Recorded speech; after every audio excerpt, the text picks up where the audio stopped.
राधे राधे। आप सभी लोगों को करवा चौथ व्रत की हार्दिक शुभकामनाएं। करवा चौथ व्रत का हम सभी महिलाओं को बहुत ही बेसब्री से इंतजार रहता है, तो माता करवा चौथ की कृपा आप सभी पर बनी रहे। और करवा चौथ का व्रत आप कैसे कर सकते हैं? शादी के बाद पहली करवा चौथ है, तो पहली बार व्रत कैसे रखें, सरगे करें या ना करें, किस समय करें, पानी कब कैसे पीना चाहिए, व्रत किस तरह से करना चाहिए, क्या नियम है और क्या है जो आपको भूल कर भी नहीं करना है, चौकी किस समय पर लगानी है करवा चौथ व्रत की, और चौकी आपको किस दिशा में लगानी चाहिए, और पीरियड्स हैं तो व्रत करें या ना करें, घर में कोई नहीं है, हम अकेले रहते हैं और उस समय पर हम पूजन कैसे करें, क्या करें, कब करें, कैसे करें, आपके सभी सवालों के जवाब आपको आज की इस वीडियो में मिल जाएंगे। तो वीडियो को बिना स्किप करे एंड तक जरूर देखिएगा और वीडियो पसंद आए तो लाइक शेयर सब्सक्राइब जरूर कर दीजिएगा। तो देखिए, सबसे पहले हम बात कर लेते हैं कि ये व्रत कब और कैसे किया जाता है। तो कार्तिक मास के कृष्ण पक्ष की चतुर्थी तिथि को सभी सुहागन स्त्रियां अपने पति की लंबी आयु, अच्छे स्वास्थ्य और उज्जवल भविष्य के लिए इस व्रत को करती हैं। और ये व्रत दो तरह से रखा जाता है। एक व्रत तो निर्जला रखा जाता है, जिसमें आप सुबह से लेकर शाम तक कुछ भी पानी तक भी नहीं पीते हैं, खाते नहीं हैं, शाम को चंद्रमा को देखकर ही जल ग्रहण करके अपना व्रत खोलते हैं। और दूसरा जो होता है उसमें क्या किया जाता है, कथा कहानी सुनने के बाद चाय पानी ले लिया जाता है और फिर इस व्रत को किया जाता है। तो देखिए, दो तरह से इस व्रत को कर सकते हैं आप। ये सबसे पहले सुबह उठ करके सरगई की जाती है, और ये सरगई कुछ लोग तो नहा धोकर ही करते हैं, यानी कि चाय पानी पीते हैं, साथ में कुछ खाते हैं। कुछ लोग तो नहा कर करते हैं, कुछ लोग जो है बिना नहाए धोए कर लेते हैं कि सुबह खा पी लिया, थोड़ा सा कुछ मुंह जूठा कर लिया, चाय वगैरह पी ली, उसके बाद दोबारा सो जाते हैं या अपने घर का काम काज कर लेते हैं और उसके बाद जो है अपना डेली रूटीन का काम करते हैं, बाद में नहा धो के पाठ पूजा करते हैं। और कुछ लोग सुबह पहले स्पेशली सरगई के लिए उठते हैं, नहाते हैं, स्नान वगैरह करते हैं, कुछ खाते पीते हैं, चाय वगैरह पी लेते हैं, तो इस तरह सरगई करते हैं। सरगई आप नहा के और बिना नहाए कैसे भी कर सकते हैं, दो तरीके होते हैं। और कुछ लोग जो है ना सरगई में सिर्फ सुबह उठते हैं, चाय पीते हैं, वो बस झूठा करते हैं पर कुछ खाते नहीं है। और कुछ लोग जो है मीठी मट्ठी, फीकी मट्ठी, फैनी, ड्राई फ्रूट्स और मिठाइयाँ वगैरह खा लेते हैं। और ऐसा कहते हैं कि अगर आप सुबह के टाइम नारियल पानी पिए, जूस पिए या जलेबी खाएं तो आपको ना पूरे दिन में प्यास कम लगती है, तो आप इस तरह से भी कर सकते हैं। तो कुछ लोगों के यहाँ पे खा के और पी के तब सरगई की जाती है। कुछ लोगों के यहाँ सिर्फ जो है पानी यानी कि लिक्विड पिया जाता है, पानी पिया जाता है, चाय पी जाती है, जूस पिया जाता है, खाते नहीं है। तो आप अपने यहाँ पे पूछ सकते हैं, जो भी आपके घर के बड़े हों उनसे पूछ सकते हैं आपके सरगई कैसे करनी है। और कुछ जगहों पे जो रिवाज होती है वो ये होती है कि सरगई करते ही नहीं है, सुबह उठ के कुछ खाते पीते नहीं है, वो लोग अपना जो है निर्जला रहते हैं, जैसे नॉर्मल हर रोज सोते हैं, सुबह उठ के अपना काम वाम करते हैं, उस तरह से व्रत करते हैं जैसे और आम व्रत करते हैं। तो अगर आप पहली साल व्रत कर रहे हैं, आपका भी पहला साल है, तो फिर आप या तो अपने घर के बड़ों से पूछ लें, और अगर ऐसा कोई नहीं है जो आपको बता सकता है तो फिर आप अपने हिसाब से व्रत शुरू कर सकते हैं। लेकिन आप ये याद रखिएगा कि जिस तरह से आप अपना पहला व्रत करते हैं, यानी कि शादी के बाद आप पहला व्रत करते हैं, आपको अपने करवा चौथ के व्रत हमेशा उसी तरह करने चाहिए। अगर आप सरगई करते हैं पहले व्रत में तो फिर आप सरगई करेंगे, नहीं करते हैं तो नहीं करेंगे। और अगर आप चाय पानी पी लेते हैं, खाते नहीं हैं, तो उसी तरह, मतलब जैसा आप पहली बार करेंगे उसी तरह कीजिए। तो आप सोच समझ के करिएगा व्रत, क्योंकि देखिए शुरू में तो जब जवानी का जोश होता है ना, तो हम लोग कर लेते हैं कि बिल्कुल निर्जला कर लेंगे। लेकिन जब जैसे डिलीवरी होती है या प्रेग्नेंट होते हैं या थोड़ी और उम्र बढ़ती है, हार्ट बीमारी के चक्कर में, तब बड़ा जो है ना कठिन पड़ जाता है हमें बिल्कुल निर्जला व्रत करना या सरगई वगैरह नहीं खाना। तो आप जोश जोश में अपना व्रत शुरू मत कीजिएगा, सोच समझ के कि आगे तक आपको कोई परेशानी ना हो, ऐसे व्रत शुरू कीजिएगा। तो आप सुबह सरगई कर लीजिएगा, उसके बाद आप जैसे अपने घर का काम वगैरह करते हैं वैसे अपने घर का काम कर लीजिएगा, नहा धो के करें या काम करने के बाद नहा धो सकते हैं आप। उसके बाद देखिए 16 श्रृंगार करके आपको अच्छे से तैयार होना है।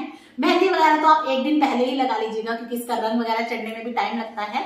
तो अच्छे से जितने हो सके उतने आप पूरे के पूरे श्रृंगार करें, अच्छे से तैयार हुए।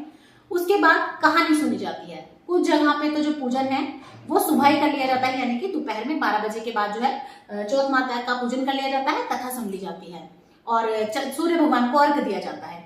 और कुछ जगह पे जो है पूजन शाम को 4 बजे प्रदोष काल में किया जाता है, थाली वगैरह भी फेरी जाती है। तो उन लोगों के यहाँ पे शाम को करते हैं और मंदिर में जाके और फिर कहानी सुन लेते हैं।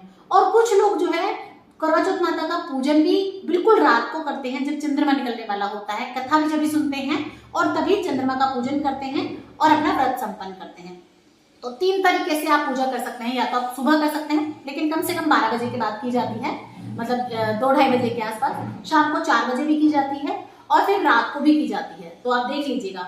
और जो लोग सुबह पूजा कर लेते हैं, दोपहर में जैसे कहानी वगैरह सुन ली, माता का पूजन कर लिया, वो शाम को फिर सिर्फ चंद्रमा की पूजा करते हैं। दोबारा से जो है चौथ माता की कथा वगैरह नहीं सुनी जाती, एक बार सुन लेते हैं। तो आप जैसा करना चाहते हैं या आपके यहाँ पे जैसा होता है आप वैसा कर सकते हैं। तो दिन में आप तैयार वगैरह हो जाएंगे, कहानी कथा सुन लेंगे, और दिन में ही जो है सासू माँ को बायना वगैरह निकाल के दे दिया जाता है। और अगर आपकी सासू माँ दूर रहती हैं, कहीं पास नहीं रहती हैं, या सासू माँ को ना देके आप किसी और को देते हैं, तो फिर आप ना पताशे या गुड़ या किसी मिठाई का बायना निकाल सकते हैं। और जब शाम को आप खाना बनाएंगे, जो भी आप अपने लिए भोजन बनाएंगे, उसकी एक थाली जो है तब मिनस के दी जाती है। चाहे तो सासू माँ को दें, चाहे किसी बड़े रिश्ते को दें, आस पड़ोस में किसी पटतायन को दें, या मंदिर में जाके देके आए। तो जिस टाइम आप पूजा करेंगे उसके बाद एक बार हाथ फिरा देते हैं। बाकी आपको डिटेल में पूजा का वीडियो, बायना निकालने का, मिनसने का, सभी का मिल जाएगा, आप उन्हें भी जरूर चेक कर लीजिएगा। इस तरह से दोपहर में या शाम को करवा चौथ माता की पूजा की जाती है और सूर्य भगवान को अर्घ दे देते हैं कहानी सुनने के बाद।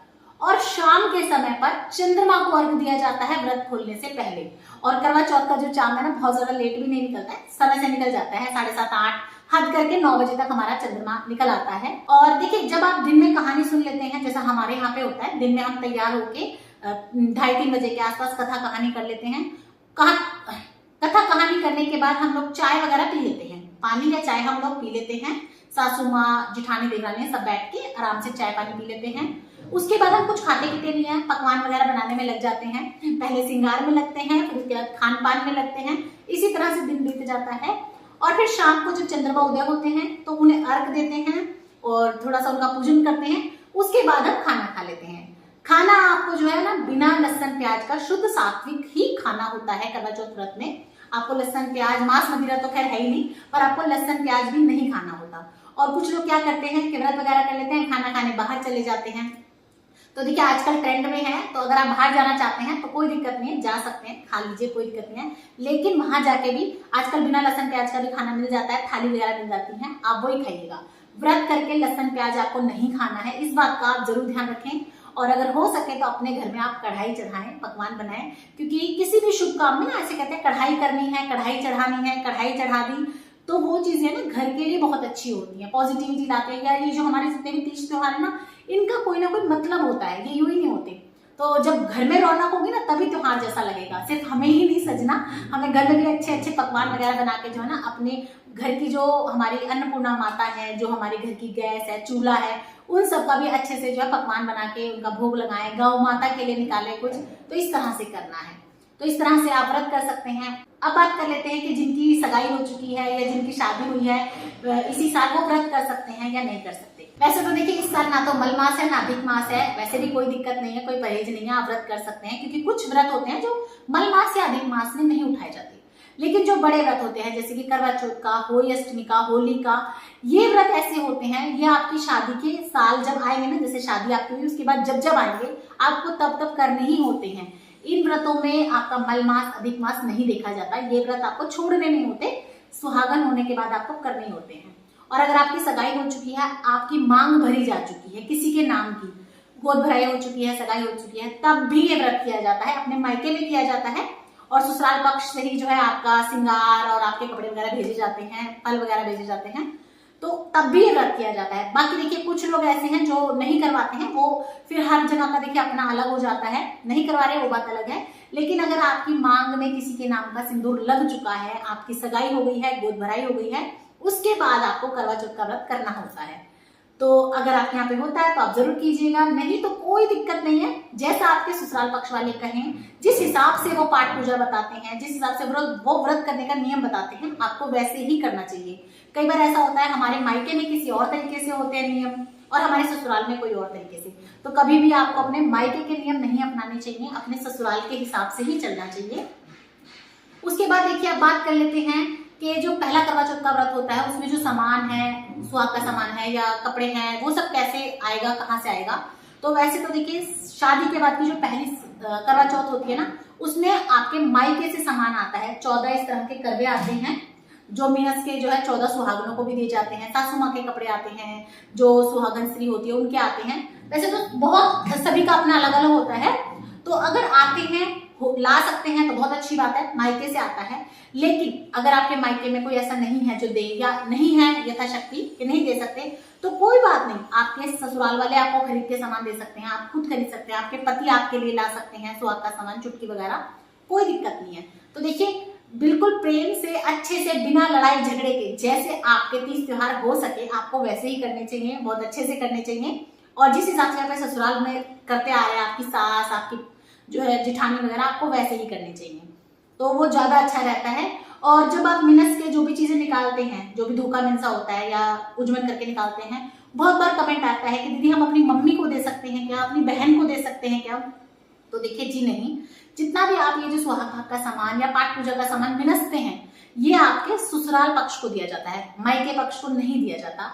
हाँ, मायके पक्ष में आप कब दे सकते हैं, जब आप कोई 14 चीजें मिनस रहे हैं, जैसे सुहाग भाग की कोई 14 चीजें हैं, चूड़ियां मिनसी हैं आपने, या चुनरी वगैरह, साड़ी वगैरह मिनसी हैं, उस केस में आप अपनी छोटी बहन को उसको जिमा के दे सकते हैं, औरों के साथ, गिनती पूरी नहीं हो रही तो। लेकिन उसके अलावा आप अपनी मम्मी को, भाभी को, बड़ी बहन को, इनको नहीं देते हैं। आप अपनी देंगे नंद को, जिठानी को, बुआ सास को, मौसी सास को, इन सबको देंगे, जो आपके पति पक्ष के हैं ना, उनको दी जाती है, अपने मायके में नहीं दी जाती। धर्म नहीं लगता, उल्टा जो है ना आपके घर वालों को दोष लगता है, क्योंकि उन्होंने आपका कन्यादान किया होता है। तो आई होप आपका ये कमेंट जो आता है कई बार, वो भी आपको डाउट क्लियर हो गया होगा। कहते हैं कि पीरियड्स में ये व्रत करें या ना करें, जैसे कई बार आ जाते हैं पीरियड्स, तो अब हम क्या करें? तो देखिए जितने भी बड़े व्रत होते हैं, जैसे कि हमारा जो है करवा चौथ हुआ, होली अष्टमी हुआ, सकट चौथ हुआ, होली हुआ, ये व्रत आप छोड़ेंगे नहीं। आपकी तबीयत खराब है, कोई दिक्कत नहीं है, आप पूजा की चीजों को हाथ नहीं लगाएंगे, आपकी जगह पे कोई और पूजा कर देगा, पर आप व्रत करेंगे, कथा सुनेंगे। अगर जैसे मान लीजिए घर में सभी लोग हैं तो वो पूजन वगैरह कर देंगे, आपका जैसे वो कलश भर के रख देंगे, आप पास बैठ जाइए, पूरा अच्छे से तैयार होंगे, मेहंदी वगैरह सब लगाएंगे, कोई दिक्कत नहीं है, पूरा प्रॉपर आपको तैयार होना है, जैसे आप करेंगे 16 श्रृंगार। पीरियड्स आ रहे हैं वो साइड की बात है, लेकिन प्रॉपर तैयार होना है, मेहंदी वगैरह लगानी है, कलश वगैरह भी आपको लाना है। आप खुद नहीं भर सकते, आपके जो देवरानी जेठानी है और है, सास है, वो भरेंगे और उसके पूजन कर देंगे। वहीं पर बैठ के जब वो कथा सुनाएंगे तो आप हाथ में गाने लेके कथा भी सुनेंगे। बस आपके नाम का जो जल होगा ना, वो आपकी सास, जेठानी, देवरानी या कोई बच्चा, कोई भी दे सकता है, कोई दिक्कत नहीं है। पर आप कहेंगे कि जी हमारे घर में तो कोई भी नहीं है, मैं अकेली रहती हूँ, तो भी कोई दिक्कत नहीं है। आपके पति आपकी जगह पे वो पूजन कर सकते हैं, जैसे हम करते हैं, और आपके पति आपकी जगह पे अर्घ भी दे देंगे। उसके बाद पति देव का पूजन आप खुद कर सकते हैं, जिसमें आप जो है पाठ पूजा की चीजों को हाथ नहीं लगा रहे हैं। कहानी सुनने में कोई दिक्कत नहीं होती, कथा सुनने में कोई दिक्कत नहीं है, आप पीरियड्स में भी कथा कहानी सुन सकते हैं, कोई प्रॉब्लम नहीं है। अब बात कर लेते हैं कि जो हमारी ये छल्ली होती है या ये जो हमारा करवा होता है, ये हमें हर बार नया खरीदना है या हम पुराना भी यूज कर सकते हैं, या ये कैलेंडर हमें नया लेना है या हम पुराना लें। तो देखिए जैसे अगर आपका कैलेंडर बिल्कुल सही हालत में है, ये कहीं से टूटा कटा फटा नहीं है, तो फिर आप इसकी बार बार पूजा कर सकते हैं, आप इसे यूज कर सकते हैं, कोई दिक्कत नहीं है। तो कोई दिक्कत नहीं है, आप ये ले सकते हैं। अगर आप करवा मिट्टी का लेते हैं तो आपको हर साल नया लेना होगा, क्योंकि मिट्टी के बर्तन ना एक बार यूज करने के बाद ऐसा कहते हैं उतर जाते हैं, झूठे हो जाते हैं, तो आप लेंगे नया। लेकिन अगर आप मिट्टी का यूज नहीं करते, आप किसी धातु का लेते हैं, तांबे का, पीतल का, स्टील का, तो फिर आप रीयूज कर सकते हैं। जैसे देखिए ये है मेरी शादी का करवा, ये मेरी जब पहली करवा चौथ थी तब मेरे मायके से आया था, और जरूरी नहीं है कि मायके से ही आए, ससुराल वाले भी ले सकते हैं, आप खुद भी खरीद सकते हैं। तो देखिए इस तरह का ले लेते हैं, और ये डेकोरेट मैंने खुद ही किया था। अब हर साल मैं जो है ना अपना यही वाला करवा यूज कर लेती हूँ, मैं नया अलग से करवा नहीं लेती, क्योंकि ये एक धातु का है, तो इसी को धो मांज लेती हूँ अच्छे से और इसी को यूज करती हूँ। लेकिन अगर आपका करवा मिट्टी का है तो आप नया लेंगे, धातु का है तो आप वही यूज कर लेंगे। छलनी भी अगर आपकी बिल्कुल सही है, फटी कटी नहीं है, जली नहीं है, तो फिर आप वही यूज कर ले। खराब हो गई है तो आप नहीं ले सकते हैं। और ये जो खांड का करवा होता है, मीठा करवा होता है, ये आपको हर बार नया लेना होता है, मतलब ये हर साल खरीदना होता है, क्योंकि ये करवा तो आप जो है ना मिनस के दान कर देते हैं, ये आपके पास रहता नहीं है, तो ये आपको हर बार नया लेना होता है। और किसी किसी के यहाँ पे जो है ये वाला मीठा करवा नहीं लेते हैं, मिट्टी का ही करवा लेते हैं, उसके अंदर सामान भरते हैं और वो दान करते हैं, या स्टील का या किसी धातु का भरते हैं, तो वो आपको अलग से लेना पड़ेगा। अगर आप मिट्टी का लेते हैं ना, तो एक तो आपका स्टील का या धातु का खुद का हो गया, और दूसरा जो आप दान करेंगे वो आप ला सकते हैं। अगर मिट्टी का लाते हैं तो मिट्टी का, किसी धातु का लाते हैं तो धातु का। नीचे आप प्रेग्नेंट है या फिर आपकी कोई हारी बीमारी है जिसकी वजह से आपको दवाई लेनी पड़ रही है, तो उस केस में आप जो है दवाई लेके भी व्रत कर सकते हैं। देखिए, कुछ ना करने से बेहतर है कुछ कर लेना। तो मन में बिल्कुल भी इस तरह की शंका मत रखिएगा कि अब हमारी दवाई वगैरह चल रही है तो अब तुम्हारा व्रत खंडित हो गया या हम नहीं कर सकते या चौथ माता नाराज हो जाएंगी। तो ऐसी कोई दिक्कत नहीं है। जितनी सरलता से, जितने अच्छे भाव से आप व्रत कर सकते हैं और आपके साथ कोई मजबूरी है तो आप कर सकते हैं, दवाई वगैरह ले सकते हैं। क्योंकि दवाई ना लेके अगले दिन आपकी तबीयत ज्यादा खराब हो जाए, कोई अनहोनी हो जाए, उससे अच्छा है कि आप अपनी दवाई वगैरह के साथ भी व्रत कर ले। क्योंकि कई लोगों को बीपी की, शुगर की बहुत ज्यादा प्रॉब्लम होती है तो उनका ना एक दिन में भी पूरा शेड्यूल खराब हो जाता है। तो देखिए, अपनी सेहत से खिलवाड़ मत कीजिएगा। सेहत के साथ साथ जैसा आप कर सके उस हिसाब से भी आप व्रत कर सकते हैं। अब बात कर लेते हैं कि करवा चौथ व्रत में आपको भूल कर भी क्या कार्य नहीं करने हैं। तो देखिए, सरगई जो की जाती है ना वो सुबह सुबह की जाती है तारों की छांव में, यानी कि बिल्कुल भी ना आपका जो सूर्य देवता है वो दिखाई नहीं दे, बिल्कुल अंधेरा होना चाहिए। लास्ट टू लास्ट 5 बजे, वरना तो 4 बजे के आसपास ही करनी चाहिए। पर चलिए 5 बजे तक बिल्कुल आप हो सके तो कर लें। पर कई लोग क्या गलती कर देते हैं कई बार कि 5 बजे के करते करते करते 6:30, पौने 7, 7 बजा देते हैं, सूर्य भगवान दर्शन दे देते हैं। तो देखिए, वो आपका व्रत खंडित माना जाता है क्योंकि सूर्योदय हो चुके हैं, आपका जो है करवा चौथ का दिन लग चुका है। तब आपकी सरगई नहीं माननी होती, तब आप नहीं करेंगे सरगई। अगर आपको सरगई करनी होती है तो आप सुबह जल्दी उठे, अंधेरे में उठे। और किसी भी कारण से आपकी आंख नहीं खुली या रह गया तो फिर आप सरगई मत कीजिए, आप छोड़ दीजिए। आप हर साल करते आए हैं तो भी आप छोड़ दीजिए, आपको करनी नहीं है, या तो आप सुबह कीजिए। आप ब्रश वगैरह, कुल्ला, दातुन वगैरह सुबह कर सकते हैं। सूर्योदय के बाद ना आप जो है ब्रश वगैरह भी नहीं करते हैं क्योंकि उससे भी आपका जो है व्रत खराब होने का मतलब थोड़ा रहता है कि पेस्ट अंदर जा रहा है और ये तो निर्जला व्रत होता है या पानी अंदर जा रहा है, तो आपको ब्रश वगैरह नहीं करना होता है। सिर आप चाहे सोम, मंगल, बुध, बृहस्पति कोई भी वार हो, आपको करवा चौथ वाले दिन सिर धोकर ही नहाना होता है अच्छे से। चाहे आप सुबह भी नहा लिए, कार्तिक कई बार हम नहाते हैं तो हम सुबह नहा लेते हैं, लेकिन जब आप पूरा अच्छे से तैयार होंगे तो एक बार फिर से आप सिर धो के नहा सकते हैं। क्योंकि कार्तिक में नहाने की वजह से ना हम सुबह जल्दी से सिर धो के नहीं नहा पाते हैं रोज रोज, तो आप दोबारा नहा सकते हैं, कोई दिक्कत नहीं है। कई बार क्वेश्चन आता है कि दीदी 2 बार नहाए या नहीं नहाए, तो आप नहा सकते हो, कोई दिक्कत नहीं है। उसके बाद आप जब पूजन करेंगे तो पूजा आप जो है ना इस तरह कीजिएगा, या तो पूरब दिशा की तरह आपका फेस हो पूजा करने वाले का, या फिर जो भी भगवान की आप पूजा कर रहे हैं उनका फेस हो, तो इस हिसाब से करिए। वैसे बहुत अच्छा रहता है कि पूरब दिशा में जो है आप ही का फेस हो। और जहां पे करवा चौथ का पूजन, होली अष्टमी का पूजन किया जाता है ना, उसी दिशा में आपकी दिवाली पूजन भी किया जाता है। ये बहुत ही अच्छा भी रहता है और बहुत सही भी है। तो जब आप चौकी लगाएं या पूजन करें तो इस हिसाब से करें कि जहां भी आपने अपनी करवा चौथ माता का पूजन किया है, होली अष्टमी का किया है, वहीं आपको अपनी दिवाली की चौकी लगानी है। तो ये बात आप ध्यान रखिएगा। और भूल कर भी, गलती से भी आप दक्षिण दिशा की तरफ मुंह करके कभी भी करवा चौथ पूजन मत कीजिएगा। ये बहुत ही अशुभ होता है आपके लिए, आपके पति के लिए। तो आप ऐसा बिल्कुल भी मत कीजिएगा, बहुत अच्छे से ध्यान रखिएगा। कई बार हमें पता होता नहीं है और घर की कुछ इस तरह की सेटिंग है कि बस हम पे जो दीवार सही बची है या जो कॉर्नर बचा है ना वो दक्षिण दिशा की तरफ है, उस चक्कर में क्या है लोग देखते नहीं है और वहां पूजन कर देते हैं, फिर कुछ अनहोनी होती है। तो इससे अच्छा है कि आप बचे इस चीज से।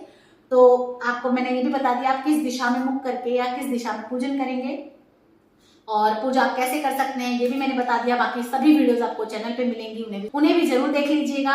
तो आई होप मैंने आपके करवा चौथ से रिलेटेड सभी डाउट क्लियर कर दिए हैं। फिर भी अगर आपको कोई डाउट रह जाता है, कोई क्वेश्चन आपके मन में आता है, तो आप कमेंट करके मुझसे पूछ सकते हैं।